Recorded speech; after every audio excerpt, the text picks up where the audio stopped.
বর্তমানে আমরা যে পহেলা বৈশাখ পালন করি, এই পহেলা বৈশাখ সর্বপ্রথম শুরু করেছিলেন সম্রাট আকবর। এই সম্রাট আকবর হিজরি সন আছে, এটির বিরোধিতা করেছেন। মূলত এর বিরোধিতা থেকে তিনি বাংলা সনের প্রবর্তন করেছেন।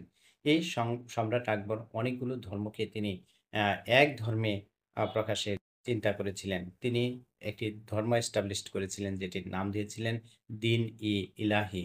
তো তার এই ধর্মে তিনি কালেমাকেও চেঞ্জ করেছিলেন। অর্থাৎ সম্রাট আকবরের যে ধর্ম ছিল সেই ধর্মের কালেমা ছিল লা ইলাহা ইল্লাল্লাহু আকবারু খলিফাতুল্লাহ। অর্থাৎ তিনি আমাদের মুসলমানদের যে কালেমা এটাকেও তিনি বিকৃত করেছিলেন এবং তার সময় তিনি সালাম দেয়াকে নিষিদ্ধ করেছিলেন। তিনি কেউ দেখা হলে বলত যে আল্লাহু আকবার এটা বলত।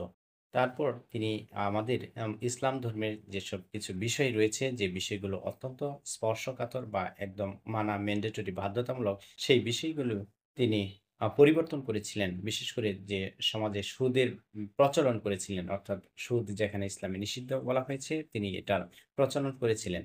তার সময়ে রোজার দিনে পানাহার করা যেত। এছাড়া জীবজন্তু হত্যা করা তার সময় আ পাপ বলে বিবেচিত হইতো। এছাড়া তিনি তার ধর্মে যে নারীদের পর্দা ব্যবস্থা আছে, এটিরও তিনি বিরোধিতা করেছিলেন বা এখানে মানার বিষয়টি তিনি অবজ্ঞা করেছিলেন।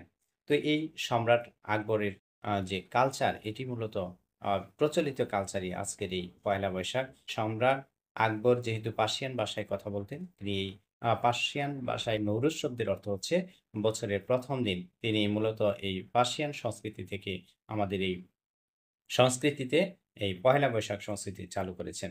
পহেলা বৈশাখ এটি বাঙালি সংস্কৃতি কিনা যারা ইতিহাসবিদ রয়েছেন তারা ভালো বলতে পারবেন। ভালো থাকবেন সবাই। আল্লাহ হাফেজ।